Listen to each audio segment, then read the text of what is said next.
నిరీక్షణ న్యూస్కు స్వాగతం. నేను మీ మ్యాజిక్ రాజా. నీట్ పరీక్ష రద్దుతో విద్యార్థుల జీవితాలు దెబ్బతిన్నాయని ఆరోపిస్తూ కేంద్ర విద్యాశాఖ మంత్రి ధర్మేంద్ర ప్రధాన్ను మంత్రివర్గం నుంచి తొలగించాలని డిమాండ్ చేస్తూ సిపిఐఎంఎల్ న్యూ డెమోక్రసీ ఆధ్వర్యంలో మంగళవారం గోదావరి ఖని ప్రధాన చౌరస్తాలో మంత్రి దిష్టిబొమ్మను దహనం చేసి నిరసన తెలిపారు.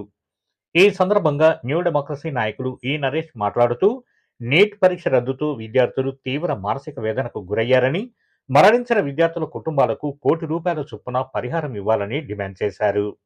ఢిల్లీలో నిరసన తెలిపిన విద్యార్థులు యువకులపై లాఠీ చార్జీ, బాష్పవాయు గోళాల ప్రయోగాన్ని ఖండించారు.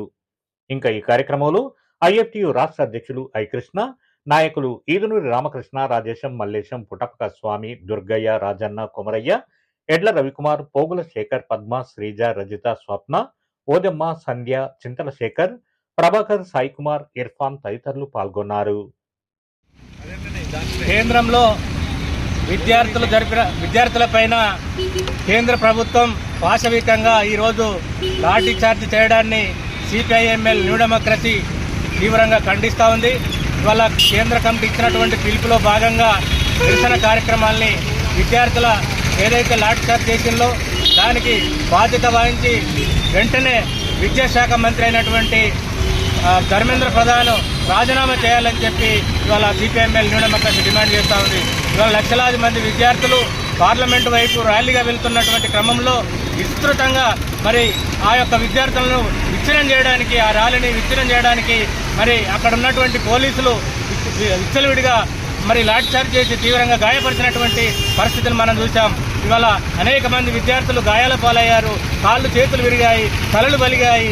కాబట్టి ఇవాళ కేంద్ర ప్రభుత్వం దానికి బాధ్యత వహించి ఎవరైతే కేంద్ర మంత్రి ఉన్నాడో, విద్యాశాఖ మంత్రి ఉన్నాడో ఆయన చేత వెంటనే రాజీనామా చేయించాలని చెప్పి డిమాండ్ చేస్తూ ఉన్నాం. లేనట్లయితే దేశవ్యాప్తంగా పెద్ద ఎత్తున ఆందోళన కార్యక్రమాలు చేపట్టవలసి వస్తుందని చెప్పి సిపిఐఎంఎల్ న్యూ డెమోక్రసీగా హెచ్చరిస్తూ ఉన్నాం. ఇవాళ కేంద్ర ప్రభుత్వం జరిపినటువంటి లాఠీ చార్జ్ ఖండిస్తూ ఇవాళ గోదావరి ఖని పట్టణంలో CPIML new democracy Peddapalli division committee ఆధ్వర్యంలో ఏదైతే విద్యాశాఖ మంత్రి ఉన్నాడో ఆయన దిష్టిబొమ్మను తగలబెట్టి నిరసన తెలియజేయడం అనేది జరుగుతూ ఉంది. ఇప్పటికైనా ప్రభుత్వం వెంటనే స్పందించి ఆ యొక్క మంత్రిని బర్తరఫ్ చేయాలని చెప్పి ఈ సందర్భంగా డిమాండ్ చేస్తూ ఉన్నాం. ఢిల్లీలో శాంతియుతంగా నిరసన వ్యక్తం చేస్తున్న విద్యార్థులు, ప్రజలపై పోలీసులు, ర్యాపిడ్ యాక్షన్ ఫోర్స్ బలగాలు లాఠీ చార్జీ చేయడాన్ని సిపిఐఎంఎల్ మాస్ లైన్ ప్రజాపంతా ఖండించింది. మంగళవారం గోదావరిఖనిలో పెద్దపల్లి డివిజన్ కార్యదర్శి తోకల రమేష్ మాట్లాడుతూ నిరసన తెలిపే రాజ్యాంగ హక్కును కాలరాయడం ప్రజాస్వామ్యంపై దాడి అని అన్నారు. నీట్ పరీక్ష లీకేజీకి నైతిక బాధ్యత వహిస్తూ కేంద్ర విద్యాశాఖ మంత్రి వెంటనే రాజీనామా చేయాలని, గాయపడిన నిరసనకారులకు మెరుగైన వైద్యం అందించాలని, బాధ్యులైన అధికారులపై చర్యలు తీసుకోవాలని డిమాండ్ చేశారు. ఆయన వెంట నాయకులు ఆడపు శంకర్, గుల్లపల్లి చంద్రయ్య, కల్వల రాయమల్లు, మార్తరాములు, ఎర్రల సారయ్య, గుండ్లపోషం, కుమార్ వెంకటేష్ తదితరులున్నారు. న్యూఢిల్లీలో నీట్ పరీక్ష లీకేజీని వ్యతిరేకిస్తూ విద్యార్థులు చేపట్టినటువంటి శాంతియుతంగా నిరసన చేపట్టినటువంటి కార్యక్రమంలో పోలీసులు విపరీతంగా లాఠీ చార్జ్ చెప్పడాన్ని మేము తీవ్రంగా ఖండిస్తూ ఉన్నాం. ఇది ప్రజాస్వామ్యానిపైన దాడిగా మేము ఈ సందర్భంగా తెలియజేస్తూ ఉన్నాం.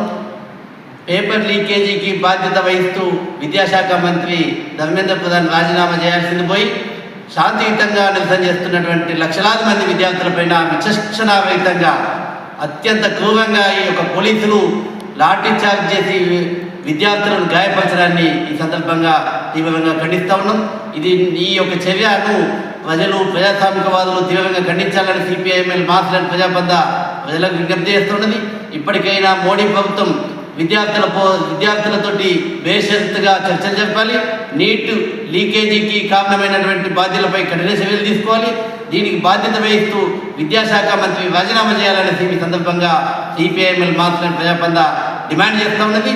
మోడీ ప్రభుత్వం నిరంకుశ చర్యలకు వ్యతిరేకంగా ఈ యొక్క చర్యను వ్యతిరేకిస్తూ దేశ ప్రజలంతా కూడా విద్యార్థులకు అండగా నిలబడాలనేసి, లాఠీ చార్జీకి పాల్పడినటువంటి పోలీసు అధికారులపైన కఠిన చర్యలు తీసుకొని కేసులు నమోదు చేయాలనేసి ఈ సందర్భంగా డిమాండ్ చేస్తూ ఉన్నాం. మన నిరీక్షణ న్యూస్ను వాచ్ చేయండి, లైక్ చేయండి, సబ్స్క్రైబ్ చేయండి, మీ మిత్రులకు షేర్ చేయండి.